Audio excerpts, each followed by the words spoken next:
Hello YouTube, this is GridGod7778 and this is going to be a review of my AUG A3. You can pick this gun up at evike.com for about $220. You might need a few extra for magazines. It comes with a gun, one 330 round quote unquote high cap magazine. 330 rounds isn't really a whole lot for a high cap. I don't think they make any more that are bigger than that. So that's sort of what you deal with, and they're a little bit on the expensive side. Depends on how many you get. It's actually a really nice, high-quality magazine. I went and I bought two more, and I'm going to have to get, like, 2 or 3 more, since they don't really hold a lot. It's a really, really nice plastic. It doesn't bend, and it's sort of on the thicker side. They only work for the AUG, so don't try putting this in your M4. You're going to look like a big knob. About 45% of this gun's weight comes from the metal. The rest of it is plastic. So the end of this butt pad here is rubber. This is also where your battery is housed. From here to about here is all plastic. It's got a very, very large trigger guard so that if you're out playing a really, really cold night game, your gloves have plenty to move around. It has a 2-stage trigger, which is a unique feature to the AUG. I believe this is the only gun that has one of these. Basically, if you push it in halfway, and it's really easy to tell if you push it in halfway because it'll sort of stop, it will shoot one shot. If you pull it in all the way, like that, it's full auto.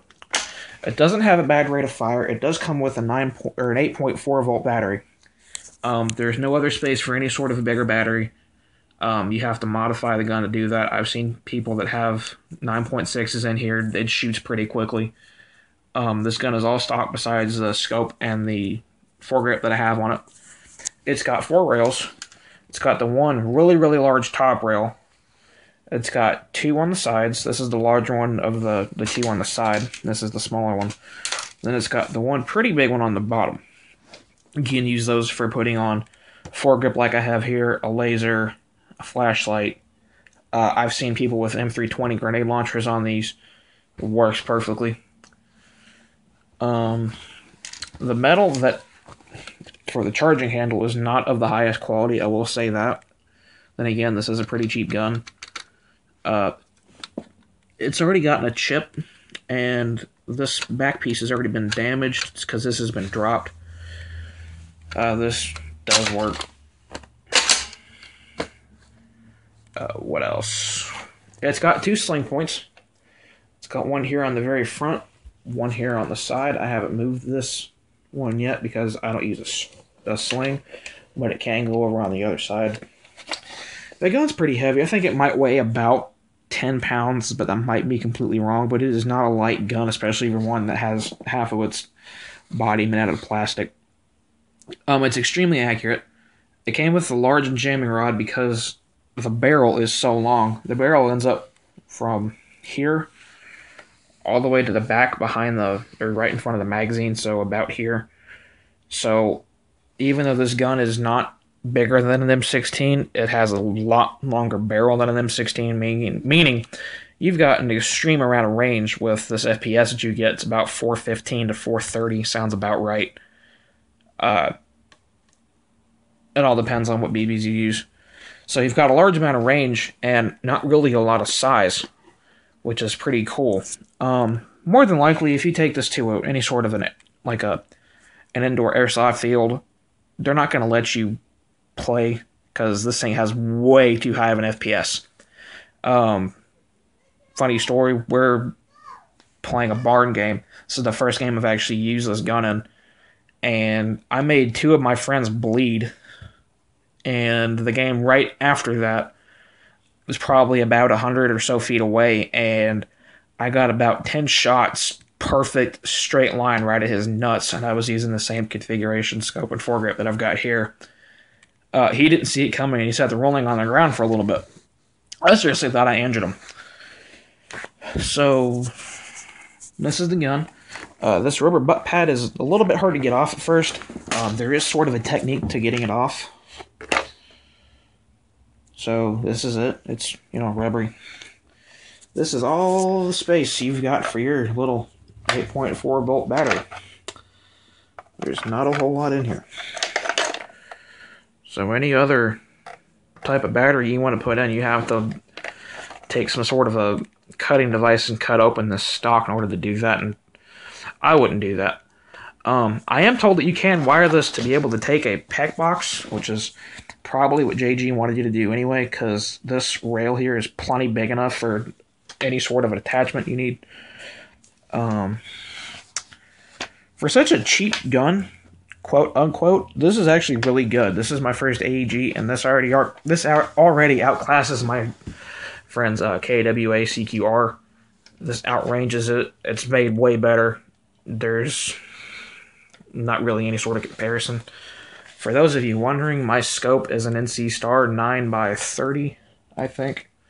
It zooms up to 9 times. I have it set at 2. And I don't know who makes this foregrip. It's probably another NC Star. It's actually a pretty big one. I did buy a $10 metal one, but this plastic one's actually much better. There you can look down my scope. It's got an amber lens, so if you're going to think about buying the scope, I wouldn't think about it.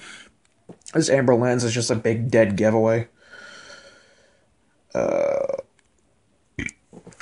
What else? There is a few quality control issues that have to sort out. Firstly, there used to be a safety here.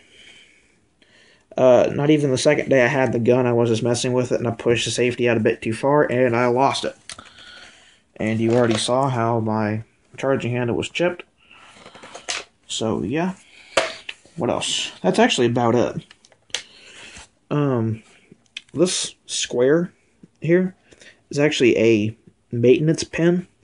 This is on the real AUG. Basically, you push this pin in hard enough, and all of this plastic bit from the end of the trigger guard back will come apart. So the gun's basically in 2 pieces.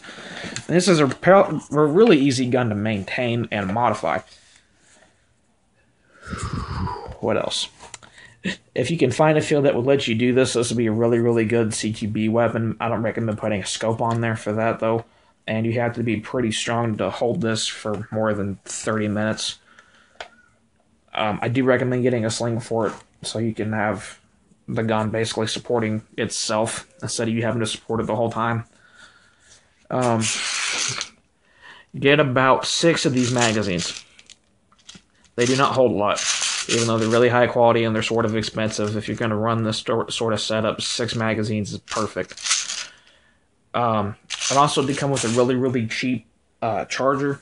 I don't recommend using that because it takes long-ass time for you to charge it, and it's just not good for your battery. So go spend the extra $20 or so on getting a smart charger. You'll be good to go.